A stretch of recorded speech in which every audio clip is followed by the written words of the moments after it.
درود و شام بخیر دوستان عزیز. این برنامه خاطره ها است، مهمانی خانه‌دان شما و باز هم ما میخواهیم که در این برنامه اطراف موسیقی سنتی تاجیک یعنی شش مقام حرف بزنیم و برای این به استودیومون به استودیوی برنامه خاطره ها دعوت کردیم هنرمندان انسمبل شش مقام فیلارمونی دولتی جمهوری تاجیکستان به نام استاد کشریف جورایف و همزمان هنرپیشه شایسته تاجیکستان خورسند مراد ظریفов هستند، مهمانی نوبتی برنامه خاطره ها. همگی شما رو به برنامه خوش آمدید میگویم و دوستان عزیز در آغاز یک سرود میشنویم و بعداً صحبت گرم رو با همراه این گروه بسیار حرفه‌ای ادامه میدهیم.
تشکر زیاد. یک اجرای بسیار خوب بود، یک اجرای فوق‌العاده بود در پرده های شش مقام.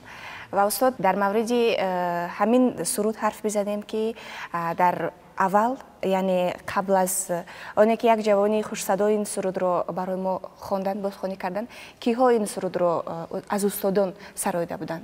سلام درود زیاد اول به همه تماشابینان تلویزیونی سفینه، بخصوص برنامه خاطره که البته در همه خانوادگان تاجیکستان بسیار محبوبیت پیدا کرده. سلامت باشید. مردم انتظار میشن که کی برنامه خاطره میشد که ما تماشا کنیم، لذت بریم. حالا اون سرودی که ما از طرف شاگرد عبدالملک برکش ما یک جای گوش کردیم، این از مقام دیگاه است. فراغ عمل دیگاه بود. اینا قریب تمام استادایی که هم گذاشتند و امروز هم هستند اجرا کردن و امروز عبدالملک برکش اجرا نمود. اینا استاد با احمد نیاز از مثلا از گذشته گیریم اگر از حاج عبدالعزیز استاد صادق خان، فضل‌الدین شاه بود، شان در سایه بود، برنامه اسحاق و احمد نیاز و جورابک نبی و جورابک مراد و قریب که همه استادا خواندگی هستند. همین ما تصمیم گرفتیم که با شاگردان آموزانیم که به طور شفاهی از استاد به شاگرد خیلی از اول آمدگی است. همین ما آموزانیم، حالا ما یک جای گوش کردیم، حالا با مهارت خوب هم سرای این اثری شش مقام رو. اسمی استادانی بزرگ رو یادآوری کردید، استادانی شش مقام، استادانی صنعتی تاجیک رو که این سرود رو سراییده بودند و حالا باز ادامه داده ایستادن، جوانان این سرود رو بازخوانی میکنن. میخواستم بگویید که سبب چیست؟ یعنی همین محتوای همین سرود تا کدام اندازه تاثیر دارد که تا حال آن رو بازخوانی میکنند؟ چگونه است؟ خودی شش مقام یک شاهسری بزرگ است. این چیزی که مثلا در دولت‌های اروپا مثلا یک نمیدی ژانری اپرا دارن، چیزی که مشهور است. شش مقام ما هم رنگ اپرا بود از استاد به شاگرد تا امروز به ما رسیده. این چیزی نایافتنی است، این چیزی بزرگ است. بزرگی شش مقام ببینید که با فرمانی اساسگذار صلح و وحدت پیشوای ملت شش مقام دولتی گرفت. امروز قریبی در تمام ولایت‌ها انسامبل‌های شش مقام است. خصوصا همین انسامبل شش مقامی فیلارمونی دولتی تاجیکستان هم میوه دوران استقلالات ما بعدی همون فرمانی که از طرف جناب عالی به امضا رسید تشکیل شده است. امروز من قسمتی بسیاری همین نوازنده‌های هنرمندی که آموزخوانی میکنند، خطکرده‌های کنسرواتوری ملی بانو استاد اکشری جورایف، خطکرده‌های دانشگاهی دولتی فرهنگ و صنعت تاجیکستان به نام استاد میرزا استاده. من خودی عبدالملک ناف سرایت علاوه دانشجوی کورسی سیمی دانشگاهی دولتی فرهنگ و صنعت تاجیکستان به نام استاد میرزا استاده. شاگردان چگونه هستند؟ چون اینجا همه شاگردان هستند و در مؤسسه‌های گوناگونی صنعت گفتید تحصیل میکنند. آنها به شش مقام چگونه میل دارند؟ من خودم که هم در انسامبل شش مقام به حیث هم فعالیتی اجرا دارم و باز در دانشگاهی فرهنگ و صنعت به حیث مدیر کافترا فعالیت دارم. جوانایی که میل به موسیقی کلاسیک، موسیقی سنتی دارن روز به روز زیاد شده. من باور دارم که آینده این شاهاثر، این موسیقی بزرگی ما که تا زمانی ما رسیده است، باز از استادا به شاگردا هزار ساله باز انشاءالله دوام می‌یابد. نسل به نسل این موسیقی سنتی شش مقام دوام می‌دهد. شما با برنامه با چند سرود آمده اید. درباره سرودی که حالا برای بیننده ها صدا می‌دهد بگویید تا در این شام زیبا طبعشان را با موسیقی سنتی تاجیک شش مقام شادتر بسازید. این سرود چگونه است؟ در اول کی این سرود را سراییده بود و حالا کی قرار است اجرا شد؟ اصلا همین سرودهای شش مقام قریب همه استادا خواندگی هستند. استادایی که مثلا شش مقام به ما درس دادن، برنامه ساقه خیلی که یادآوری کردیم. استادای گذشته فضل‌الدین شاه بود، شان در سایه بود، بابا خالق فیض‌الله، استاد صادق خان حافظ، حاج عبدالعزیز استاد بزرگوار. امروز هم در بین جوان‌ها من هنرمندی هستند که البته با قریب به پای استادی رسیدم. من از اون جمله خطکارده کنسراتوری ملی جمهوری ترکستان زورشاه حیدرов که در انسامبل ما کار میکنن، جمشید الگاش، خورشید ابراهیم، آزاده اشورова، خیلی زیادن. از اونجا بنده که ما چیم یک دوره بود که از استادان مختیم، از استاد برنامه ساخوا و حالا سروده که ما پیشکش میکنیم اثری که شاگرد به برکت اجرا میکند و فری سفتی نوا نام دارد از مقام نوا.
شراب و سوزیش خوا نفسم رود زیادم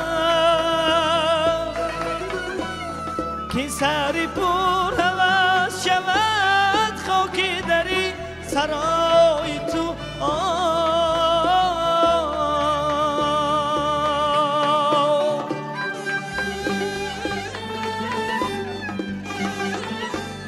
خوش چمنیست آرزد خواستکی در بهاری هوز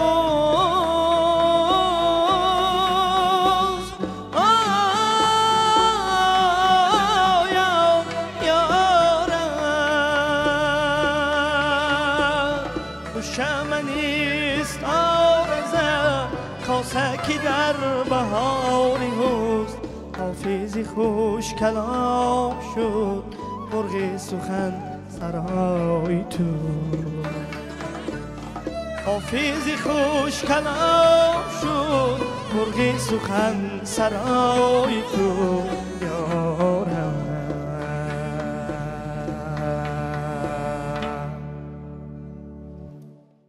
این سرود را شنیدیم باز یک کمی در فکر رفتیم باز یک کمی یادی خاطره های زیبا کردیم یک کمی از موسیقی سنتی تاجیک لذت بردیم و درباره استادان موسیقی سنتی تاجیک یک کمی پیش حرف زدیم اسم آنها را آوردیم در مورد مکتب بزرگ بگوییم که آنها از خود باقی گذاشتند هر کدام آنها در علاهیدگی و این طبیعی است که هر کدام شش مقام را با سبک خود با شیوه با لحن صدای خود می‌خواندند و هر کس هر گونه اجرا داشت.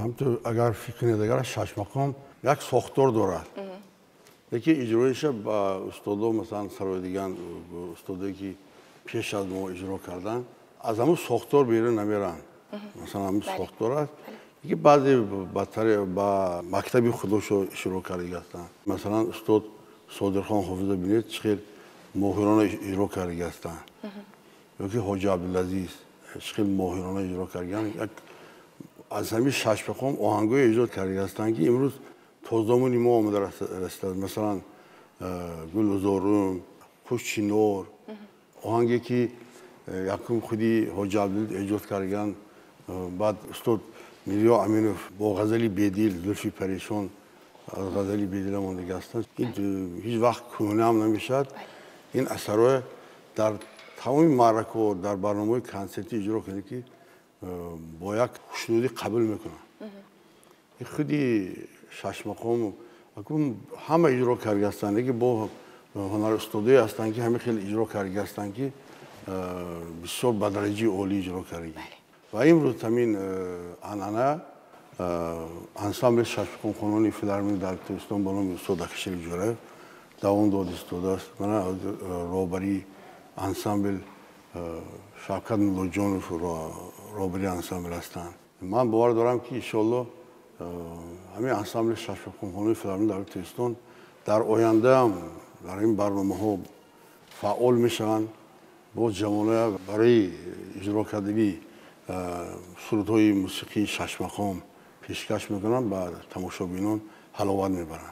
خود شما چی؟ خود شما از مکتبی که گذشته؟ وقتی سال 1979 به دانشگاهی در فرهنگ داخل شدم همون سال خوشبختانه وقتی ما بود که همون کافری موسیقی شرق شده شد.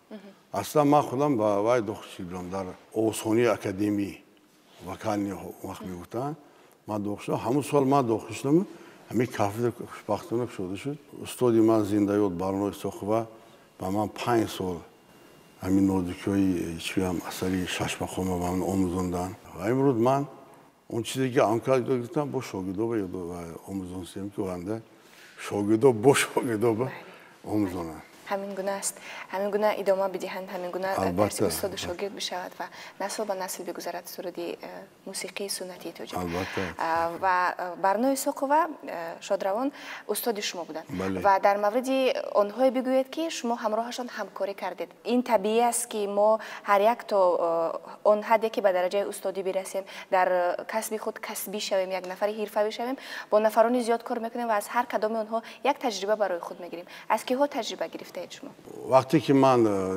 دانشگاه ختم کردم با رخصتی وزارت فرهنگ جمهوری ترکستان من با فیلارمونی دولت ترکستان اومدم در فیلارمونی دولت ترکستان اونجا استادای بزرگ کار میکردن استاد احمد باقلوف بودن استاد جوربک مرادوف بودن استاد ظفر ناظمیوف مسلمه باقیبه بودن شایسته ملاجانو بودن همه قریب که با هم کار کردم همکاری کردم بیشتر با مثلا استاد ظفر استاد جوربک مرادوف همکاری داشتیم چون من که جوان بودم ما سفری خدمتی رو میکردن یکی ما سفری خدمتی همراه استاد جوربک مرادوف میرفتیم یک سفری خدمتی همراه استاد ظفر مرادوف میرفتیم بسیار چیز آموختم یکی با ما آدمگیری از اینا آموختم امروز هم با قریب همه هنرمندا همکاری داریم با خودی انسامبل شش مقام فیلارمونی در تهران برای استاد اکشری با همین هنرمندا قریب همکاری دارن همکاری بسیار خوب است برای پیشرفت کار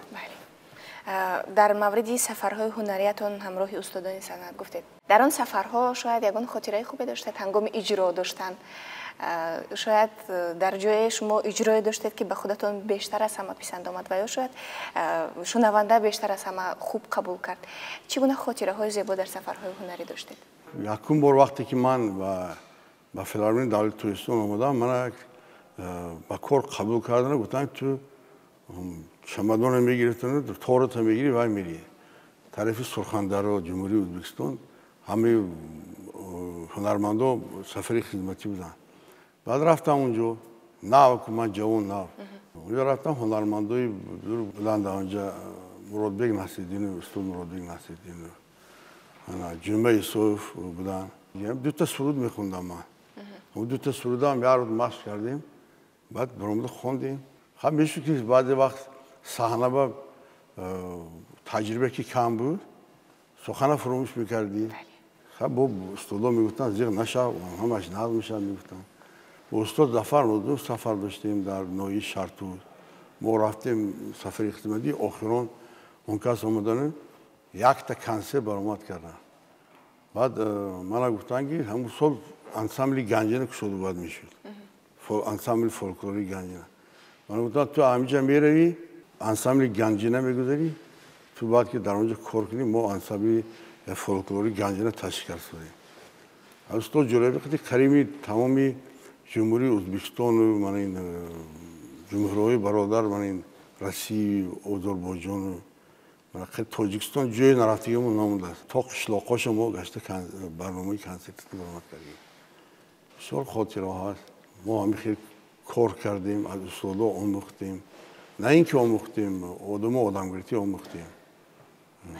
چون خودی حیات همین است باید که ما بود با جوانا آموزانیم سرودخوانی موسیقی شش مقام هم تعدیل رفتار و کردار باید که ما آموزانیم به شاگردا. بله گفتید که اولین سرود خود را دو سرود داشتید آنها را مدام سرایدید درباره اون سرودها بگویید انیخترش درباره اولین سرودهایی که شما در همین رویه سرایده بودید خوشینا را میخوندم آواز که وای بود دوره جوانی بود از نوتی می سر میکنیم بالا قریب 32 میره بعد سروده خودم آهسته ایجاد کردم درباره تاجیکستان درباره مادر درباره وطن درباره عاشق بله آهسته ایجاد کردیم از استاد آموخته اگر یک چیز شده باشه ما از خلق شدیم خلقی اگر دوست دارد پسنگ مخلص پیدا کنی اگر با اردویت میرسی خودی شش مقام هم این اجرا کردم اجرا میکنید میآموزید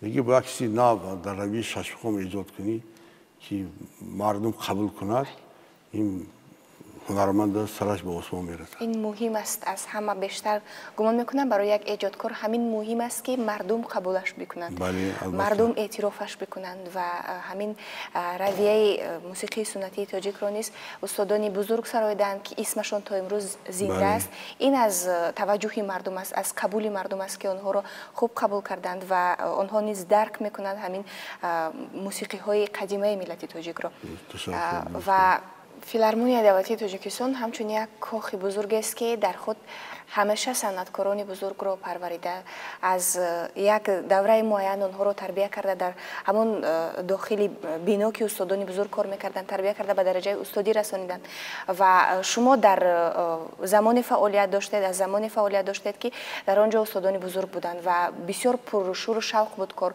پر هیجان پر انرژی بودند نفران صنعتکار امروز چگونه است فیلارمونی این کاخ بزرگ صنعت چگونه رشد دارد چگونه ترقی دارد چگونه فعالیت دارد امروز هم همون علنه‌ای که استادا داشتن همه هنرمندای فیلارمونی در تاجیکستان بالای استاد کشیری جوره همون علنه دوام داشتن من از یک راهبری ما یک جوانی بسیار دلیر و جسور آمدن بختیار رحمانزاده من باور دارم که بسیار انسانی هم دستگیر برای پیشروی کار کمک میرسونن باور دارم که همون علنه با ما دوام میتیم من جوانا دوام میتن انشالله فیلارمونی بود هست میمونه سلامت باشید ما شما را به اینجا دعوت کردیم تا با صدای شما نیز یک سرود بسیار خوب بشنویم حالا شما برایمان یک سرود اجرا بکنید و قبل از اجرا در مورد سرود بگویید که چگونه است چگونه تاریخ دارد شما کی آن را اولین مرتبه سرودید و کی در عموم ایجاد کردید همین سرود سرودی که من اجرا میکنم از مقام دوگاه فروغ سفتی کلان همین یاد دارم من دانشجو بودم در تلویزیون شبکه پشتر یک تلویزیون بود. صفا صادقوف رژیسور بودن. ما وقت دانشجو بودیم همین خیلی که زنده ثبت میکردیم. همین یکم بار ما همیشه به خواندگی بودم. سالی 82 یا 82 سال بود. از استاد برنامه ساختی و همین آموختگی بودم. اینا بسیاری استادا اجرا کردن. همین من اون وقتی با غزلی صایب اجرا کرده بودم من وقتی گرفتم همین آهنگ خودش آهنگی ششمقام شاهرسری ششمقام است. یکی سخنش من از غزلی استاد گلنظر موندم وزنش چطوری گرفت قافیه‌اش چطوری گرفت واسه من پیشکش میکنم برای تماشاگران اجرا میکنم. مرحمت بیاید میشنویم و بعداً صحبت رو ادامه میدیم. باشه.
من به دنیا آمدی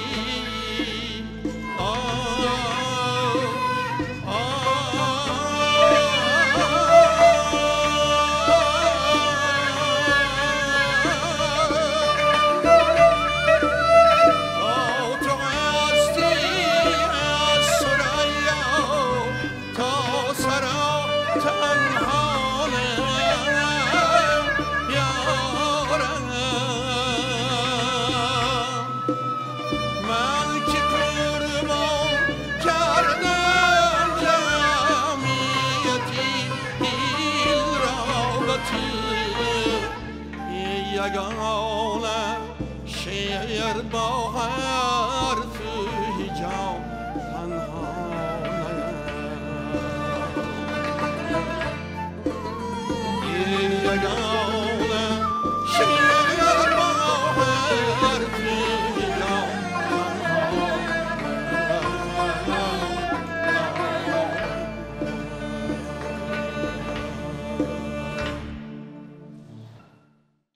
تشکر زیاد دوستان، بسیار اجرای خوب، صدایتون خسته نگردد. قبل از آنکه سرود را اجرا داشته باشد گفتید که متن از گلنظر کلدی است. در مورد آن میخواهم بدانم که مخصوصا خود شما از کدام بزرگان ادبیات، از کدام نویسندگان متن بیشتر انتخاب میکنید و سرود میسرایید؟ اصلا بیشتر از شاعرای کلاسیک اجرا کردیم. خودی هم شاعری شش مقام بیشتر از همه از غزل‌های استادا از کلاسیکوی ما، از رودکی حضرت رودکی سرکرت و حافظ و سعدی، جامی، سنایی، سویی، نخل خان تغرل، قریب که همه اثرهای ششم از شاعری کلاسیک شعرش آهنگ ایجاد شده. من هم بیشتر از ایجادات خودم باشد و از شاعری کلاس بیشتر استفاده می‌کنم.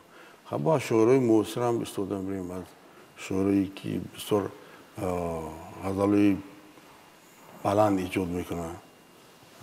اصلا هنرمند باید که غزل‌هایی که با خودش قبول کند که بیشتر معنی زور داشته باشد. که معنی مثلا درباره عشق می، درباره وطن می، درباره تربیت می. بیشتری شاعری کلاسیک ما درباره عشق و محبت نستگن، درباره تربیت نستگن بیشتر استفاده می‌بریم. از شاعری معاصر از استاد لایق شیرعلی، استاد مومن قناعت، محمد غایب، حق‌نظر غایب، استاد سیدعلی مامور، استاد گلنظر همکاری کردیم. بیشتر سرود ایجاد کردم و مردم پیشکش کردم، مردم خوب قبول کردن. از گفته هایتون چنین پی بردیم که بیشتر برای سرودهایتون خودتون آهنگ ایجاد میکنید. بله. این دشوار نیست؟ هنرمندا استخوان‌ها هستن که مثلا اجرا کننده میشن. مثلا یک کس می‌نویسد و اجرا میکنه. هنرمندی هستن که هم ایجاد میکنن هم با خودشون اجرا میکنن و خلق پیشکش میکنن. این چگونه احساس دارد وقتی که همون متنی به دلت نزدیک رو پیدا میکنی و به دل خودت یک آهنگ رو ایجاد میکنی که بسیار پیش از همه به قلب خود میرسد؟ چگونه تاثیر دارد؟ چگونه احساس دارد؟ اکنون آهنگم مثلا رنگ فرزند بودیم. آهنگای مثلا بیشتر اجرا میکنید، نه که از بین همین آهنگاتون مثلا دو تاش به سه تاش بیشتر به خلق معقول میشود، مخلص پیدا میکنه. بیشتری هنرمندا با فکر من با دو سه اثر حتی با یک سرودی که ایجاد کرده در بین خلق همون سرود مشهور میشود، مردم زمزمه میکند و هنرمند چیگم مخلص پیدا میکنه و شهرت پیدا میکنه.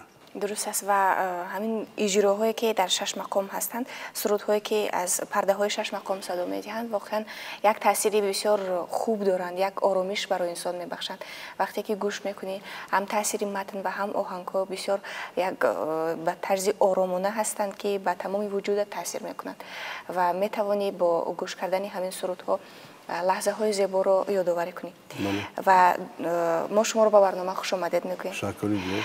تشکر که همین گونه اجراهای خوب داشتید برای ما و بیننده ها و یک شام بسیار فراموش نشونده رو برایمون تقدیم کردید با حضورتان در اینجا. و دوستان عزیز یادآور میشویم که در مهمانی نوبتی برنامه خاطره ها قرار داشتند گروه شش مقام سرایانی فیلارمونی دولتی جمهوری تاجیکستان به نام یکشریف جورایف و همزمان خورسندمراد ظریفوف هنرپیشه شایسته جمهوری تاجیکستان. برنامه خاطره ها بود منظورتان دوستان. تا خاطره های دیگر خیر.